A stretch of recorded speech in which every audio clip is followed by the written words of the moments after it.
Hi there, and today I'm opening up and looking at what I think must be the smallest set I've ever put on my channel.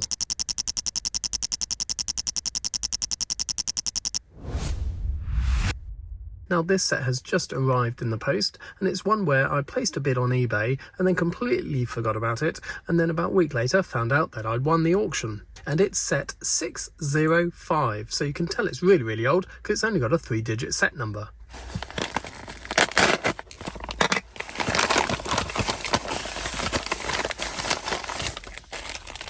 And there it is. Now, like I said, having a 3-digit set number, which is 605, this set is really old. It came out in 1978, which is the year that minifigs stopped looking like this and had sort of joined together legs and no arms and no faces, and they started looking like what we have today, where we've got articulated legs, articulated arms, and actually printed faces. So the minifigure in this set is one of only 42 minifigures which came out in 1978 with the new articulated arms and legs, and I'm on a little bit of a mission to try and collect all 42 of them. Now in this set we've got a whopping 11 pieces, and the original set also had a sticker sheet in it, although that's obviously been applied already. And normally at this point I would then skip to time-lapse mode and do a little bit of a speed build, but I think 11 pieces, it's not going to take very long, is it? So we're going to open it up and have a look. And first of all, I noticed that the little spade that comes in the set has broken. So I'll have to look one of those out. But let's arrange the pieces and have a look at them. And here are our 11 pieces, although strictly speaking I've got 12 pieces because my little shovel here is broken, so I've got a little bonus extra piece there. And also nearly all of these pieces are still available today. Most of these ones are just regular pieces, but this tree you don't get anymore. I used to get a ton of these in the 80s. Every set nearly I bought in the Town series used to have one of these growing up in the 80s. The other one is the wheels are quite different. We used to get every wheel in space sets or Town sets look like this. Nowadays we get the plate in the middle with a little pin, and the wheels can be detached or attached however you like. So this set didn't actually come with instructions, but fortunately I think I can put it together from the picture on the front of the box. So we attach our 2 fence pieces like that, and then we have a 1x2 on the end. The little cart's handle goes there, and then we've got a brick here which is used for a stand, and then we've got our wheels there, and that's our cart. See, didn't take very long.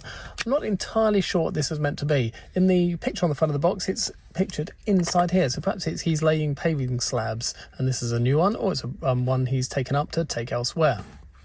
Then we've got our tree and obviously our broom, and we can put that in our cart too. But the main feature is obviously the minifigure. And here he is, completely plain. You didn't get printed torsos for a few more years yet, but he's got regular black legs and a blue torso, and they are completely unscuffed, unscratched, unbitten, and have lasted an awfully long time. Again, the printing on his face is still in very good condition, and his cap too, no bite marks or anything, really good.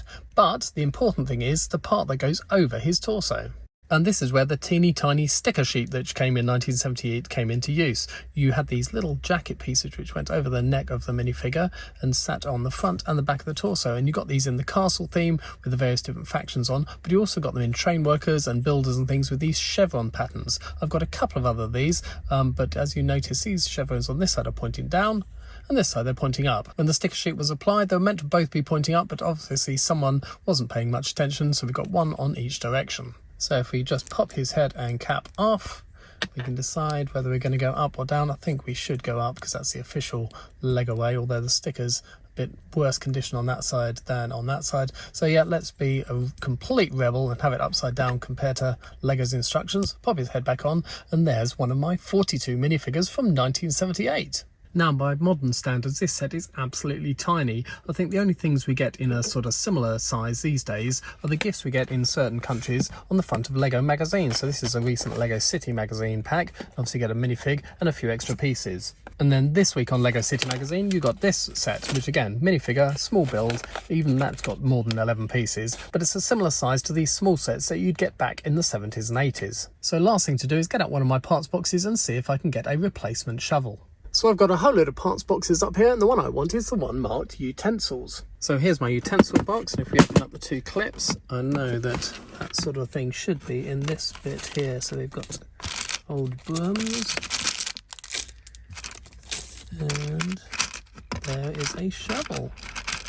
The only thing to work out if that's the original dark grey from 1978 or the newer bluish dark grey, which got replaced in the 90s. So we'll just check that with my colour chart. So here's my own personal handy colour chart. I do have one of those fancy Lego periodic tables which give you lots of different colours, but this is what I use most of the time. And you can see there, if we marry up this shovel, you can see it's definitely that one, not that one, and that is old dark grey and not the bluish grey. So this is the correct colour for the set, so we can replace that quite happily. And putting it next to the broken one on a new dark grey road plate, you can see that confirms, yes, it's definitely dark grey and it matches the one from the original set. Now, the original set was called Street Crew, so here he is out on the street, and I guess he's going to be laying that new paving slab of his that's in his little yellow cart. Let me know in the comments below if you're a fan of little vintage sets like this. Back in the day, they were great little sets which kids could buy with their pocket money, and let me know what you think today's equivalent Lego sets are. If you've liked this video, please do give it a thumbs up, and of course, please subscribe for more Lego videos.